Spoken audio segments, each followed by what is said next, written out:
Peter Eliades with you again. This is Monday, September 9th. We're doing an update, a daily update, as we've been doing for the past several weeks.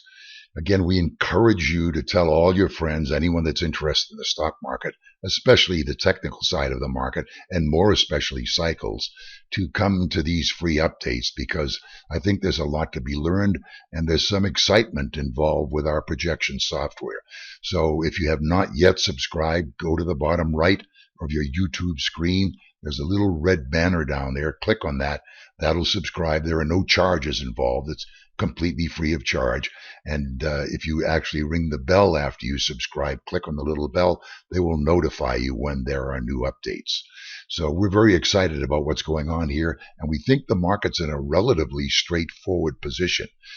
We're going to show that to you. We'll go back to the chart that we showed you on Friday. We're going to come back to this AD chart. It's simply a redrawing of the chart, but it makes it easier to zoom in on it. This is the one we've been showing you.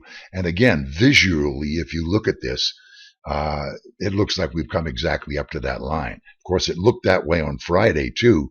And we told you on Friday we were around 400 units short of the long-term upper channel. Today, we've gone about 400, 500, 600 units above the upper channel. You certainly can't tell it by looking at this chart, though, and that's what's important. I would prefer to see us having gone above it by a little bit than failing to reach it, because now we can say we have fully reached the market's upside objective in terms of the advanced decline line, and that's potentially very exciting and potentially very market changing. So it's something that's important. Now we'll go to that other chart I was looking at that I've updated today. If we zoom in on this, there are a couple of things to notice.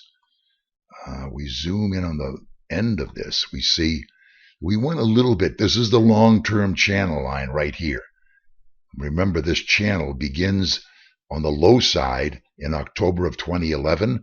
You hit the bottom of October 2011, the bottom of February 2016, you parallel that off the July 1st high of 2014, and that is this line, the green line. Look how we went above it today. What's interesting about this, and why I wanted to point it out, is that we also went slightly above it at one of these prior penetrations.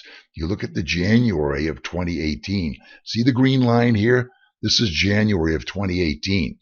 So what I did was, instead of using a channel, I said, well, let's just look at a trend line.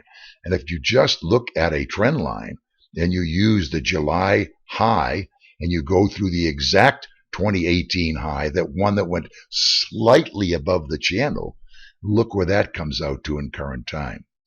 We virtually hit that on the button today. Now, let me see if I can extend this down a little bit. There we go. There is, in fact, a little bit of space there. But this is critical territory right in here. There's an excuse for it overshooting a little bit. Would not want to see it start to overshoot the red line. If it did that, then perhaps other things are happening. Now let us show you just one other chart, actually 2 or 3 of the indexes accompanied by this one chart that goes along with this in saying that the next couple of days are critically important. This is a 65-minute, people call it an hourly chart. Our hourly chart is 65 minutes long because it fits exactly 6 periods into the market day. An hourly chart has a little few moments left over at the end of it because it doesn't fit exactly into the market day of 390 minutes, opening at 6:30 Pacific time and closing at 1 p.m. Pacific time, 390 minutes. So the 65 minutes fits in exactly. That's why we use this chart. This is the equivalent of a 5-week offset. It's on an hourly chart, but the equivalent of a 5-week offset. And we show it to you for a couple of reasons. First of all, look at the spectacular projections that were made by the software so far. This was a projection zone given up here, and the rally up from the May-June lows coming up here hit it virtually exactly on the low end of that projection zone. That was the high that we saw on July 26. From there, we had a decline.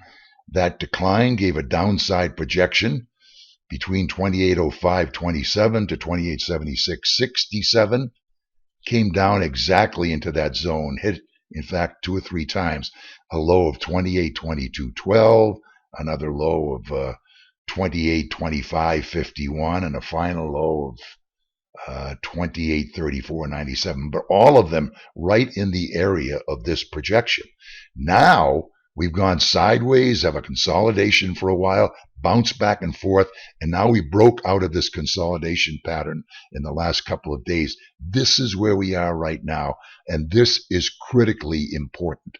We've broken above the red offset line, which gives preliminary upside projections, but the projections are not confirmed until you get above both the shorter and the longer term projection lines. Here is the longer term one. Look how close it is.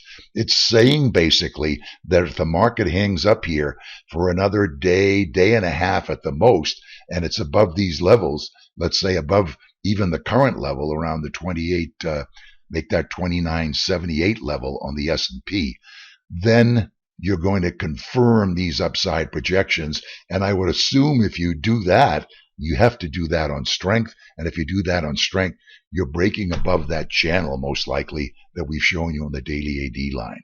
So all of these things are starting to fit together. This is the S&P. Let's show you the Dow. The Dow is in basically the same condition. The Dow Jones Industrial Average looks about the same. Here's the Dow right here. You can see if this holds up even for another day, if the Dow holds up here going into the close tomorrow, which is right in this area right here, then you're going to start calling any kind of downside resolutions into question. So we're at a very exciting juncture in the market, a point where I think, through my analysis in terms of the cycles and the advanced decline line, there's a very good chance of the market declining, and perhaps declining significantly here.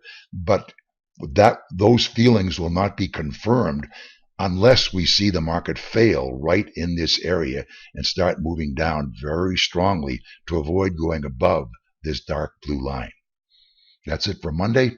Thanks for watching.